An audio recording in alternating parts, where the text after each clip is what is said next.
Hey everybody. I know some black folk in my age group are going to be able to relate to what I'm going to talk about now in regards to dreams. But listen, dreams and playing numbers help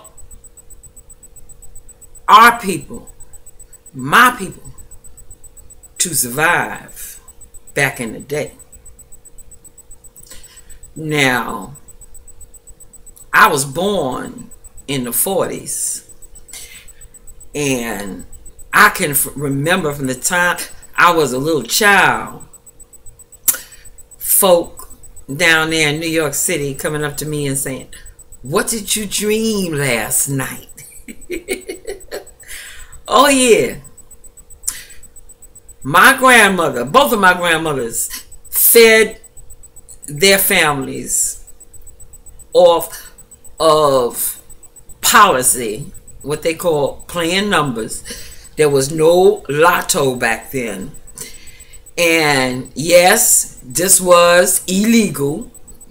But, you know, there was a book written back in the day called My Daddy Was a Numbers Runner. Well, I could have wrote that book too, with that title, because my daddy was a numbers runner too. Beside a bartender, he was a numbers runner. So the runners, what they do, they pick up the number that you are going to play, and the number would come out in shifts. I believe the last number may have played or came forth at about 4 o'clock, and maybe sometime around noon was the second number. I'm not really exactly sure on that, but my father's mother, whose husband had a church in the building, they had a brick building. I think that thing is worth $1 million now. Huge. There was a church on the second floor. Well, down on the first floor, from Monday to Saturday, my grandmama was down there running her some numbers, you might as well say. And cause what would happen is all the old biddies from the neighborhood would gather together in my grandmother's kitchen, and they would be gathered there to play their numbers. Because the number runner, rather than going to all their little individual houses, the pickup was the church, my grandmother's house. And he would stop by, and I was there when I used to spend 2 weekends a month down there for at least 10 years growing up as a child. And while I was down there in the kitchen, people was bugging me about what did I dream. And they would pick my dreams apart, and they would play their numbers from that. And honey, listen, they was winning. Now, you didn't pay much, you know, like you might put a nickel on 5-0 or 5-0 or 5 combinated. All right? And then combinated, it would mean that if 550 came out, you would make some money off of that too. But anyway, this is not so much about numbers as it is about dreams and how money can be made from dreams. Yeah. I remember, you know, the devil is all up in this now. I'm going to tell you, I'm not trying to tell you, oh, God does this, but on occasion, I think he did. Because when the people got in dire straits, you know, in those poverty times, you know, the depression, even before I was born, my grandmothers, both of them, were surviving off of hitting numbers. But I'm now going back into my own life, where I had this boyfriend, a preacher. I would never have been interested in that man, okay? But I got interested in him because I dreamt about him 2-3 weeks before I met him. And in a dream, he said to me, "Girl, I I gonna marry you. You're so pretty. I'm gonna marry you. And he was wearing a blue suit, a blue Sears Roebuck suit with blue suede shoes, and had a robe over his arm. Don't y'all know the Lord tried to stop me from going to church that day? But I persevered and I went. And there he was, visiting my church, a visiting preacher. Okay? And he had his robe, and he was wearing that Sears Roebuck suit, navy blue, with those navy blue suede shoes. And he marched down that aisle in the church. And I happened to look down. I was on the aisle. I looked down and I saw him. He was not my kind of guy. But because I had the dream 2 weeks before, when he eyed me from the pulpit and said to my pastor, I want to meet her, I went for it. Next thing you know, him and his Barry White sounding voice, I was all up into him, honey. I was. Well, he turned out to be one of the worst human beings that I've ever met. A thief, he smoked dope, a drunkard. He used to steal out my pocketbook and stuff. Well, finally, I got him out of my life. I was very sad about it. God did it. God removed this man from my life. And what should happen?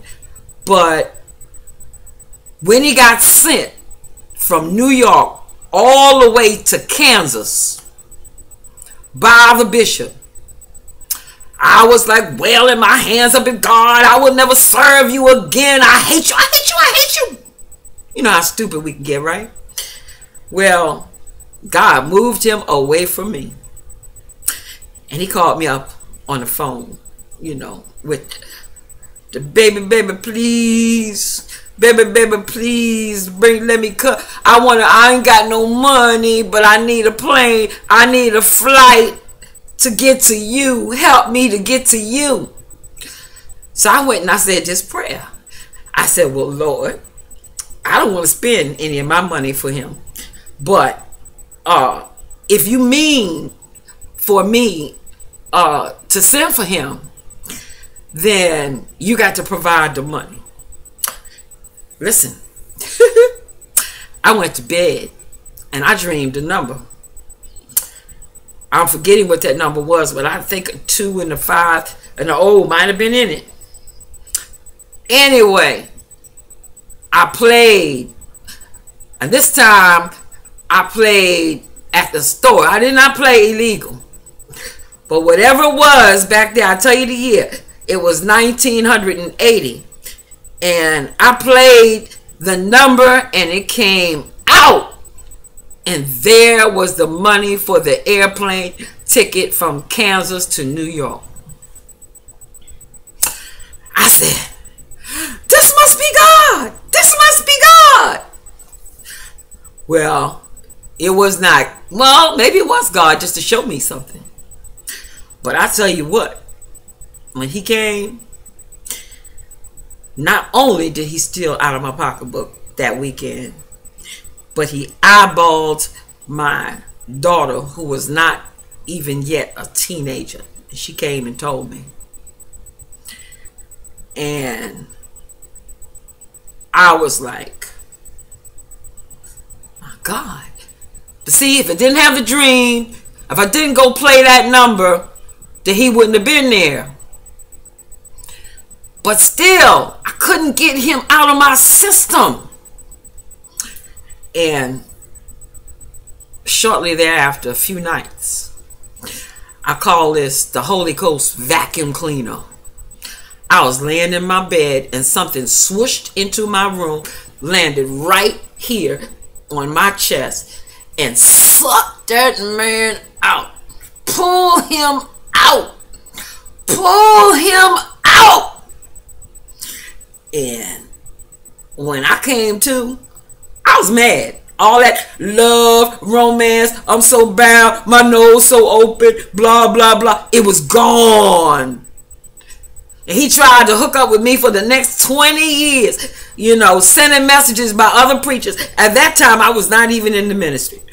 But when I went in the ministry, he started sending messages by other ministers he'd run into around the country. Howard's Payne, oh, tell her I still love her. He even called me a few times. I'll tell you, once that Holy Ghost vacuum cleaner, that suction sucked him out of me, reminds me of that song, I'm going to wash that man right out of my hair. This is what I do with women nowadays who are all bound up with men, all up in their spirit and their soul. I cast them out just like that Holy Ghost vacuum cleaner. But sticking with my subject, I made $60,000 for 5 members of my family because of a dream. My grandmother came in a dream and showed me that she was leaving packages of money for each family member. And I was saying to myself, well, how can that be? All she had, see, when I had this dream, my grandmother was dead. All she had in life was her house. And at the time I had that dream, that house was worth over $500,000. Well, I was not next in line. My mother is still alive. There were other family members that would do this money. Come to find out, my uncle Richie, the youngest family member, dies. And what had he done? He stole the property from everybody else. Because of that dream, I persevered and I persevered and I persevered, and I wouldn't give up in spite of what any lawyer said to me about how the case could not be run because my grandmother had signed an ironclad will.